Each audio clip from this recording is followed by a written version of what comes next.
সম্মানিত উপস্থিতি, আমি কোরআনের ভাষায় একটা কথা বলতে চাই। আল্লাহ তাআলা কোরআনে মানব জাতির উদ্দেশ্যে একটা কথা বলেছেন। আল্লাহ তাআলা মানব জাতির জন্য দুটা জিনিস কোরআনের ভাষায় দান করেছেন। একটা হচ্ছে আল্লাহর কিতাব, অর্থাৎ কিতাব অল হিকমা, আর একটা হচ্ছে হিকমা। হিকমা হলো এই বিজ্ঞান। হিকমা শব্দের অর্থ হলো গভীর জ্ঞান। কোরআনের ভাষায় এই হিকমা আল্লাহ যে কাউকে দান করতে পারেন। ঠিক থেকে প্রাকৃতিক ঘটনাকে ব্যাখ্যা করা যায় এমন বিষয় হলো বিজ্ঞান। এই বিজ্ঞান যদি প্রাকৃতিগত ভাবে প্রাপ্তি এবং গবেষণার বিষয় হয়, এই গবেষণার কথাটাই কোরআনে বলা হয়েছে হিকমা। এই হিকমা বৌদ্ধ, ইহুদি, নাসারা, খ্রিস্টান যে কাউকে আল্লাহ দান করতে পারেন। আমাদের এই যে কচিকাঁচা ছোট্ট শিশু, তার মধ্যেও সকল শিশু সমান হয় না।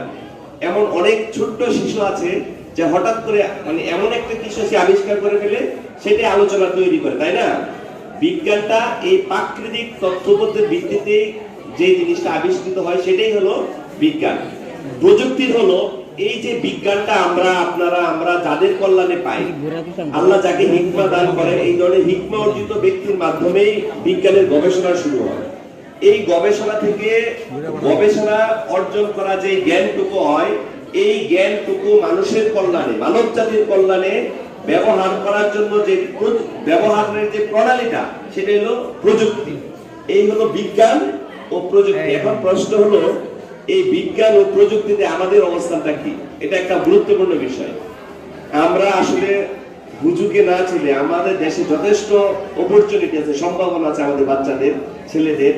তারা যথেষ্ট, আপনি যদি স্টলগুলো ভিজিট করে তাহলে দেখতে পাবেন যে আসলে তাদের মাথায়ও আছে। এইটা হয়তো বা তারা তুলে ধরার মতো জায়গা পায় না। আমরা যারা অভিভাবকরা আছি, যারা শিক্ষকরা আছি, অর্থাৎ যারা প্রশাসনিক দায়িত্ব বহন করছেন, আপনারা যদি আরেকটু যত্নশীল হন, আমরা যদি আরেকটু সচেতন হই, আমাদের বাচ্চাদের মধ্যে আল্লাহ তাআলা যে হিকমা দান করেছেন, গবেষণাগতভাবে আমরা প্রকাশে নিয়ে আসতে পারি, ইনশাআল্লাহ আশা করি আমাদের ছেলেরাও আগামী দিনে বিজ্ঞান ও প্রযুক্তিতে যথেষ্ট ভূমিকা রাখবে বলে আমি বিশ্বাস করি। সম্মানিত ছাত্রছাত্রী বন্ধুগণ, তোমরা তোমাদের এই গবেষণালব্ধ জ্ঞানটুকুকে প্রসারিত করার জন্য তোমাদের বিদ্যাপীঠে যাদেরকে যেভাবে সহযোগিতার জন্য কাছে পাওয়া প্রয়োজন, তারা যথেষ্ট সরকার ভূমিকা রাখতেছে, অর্থ বাজেট বরাদ্দ করছে। তোমরা শুধুমাত্র এটা কাগজে কলমে না করে বাস্তবিক অর্থে যেন সমাজ এবং রাষ্ট্রের জন্য গবেষণা করে মানব জাতির জন্য কল্যাণকর কিছু আবিষ্কার করতে পারো, এই আশা এবং প্রত্যাশা রেখে আমি আমার আলোচনা এখানেই শেষ করছি। আসসালামু আলাইকুম ওয়া রাহমাতুল্লাহ।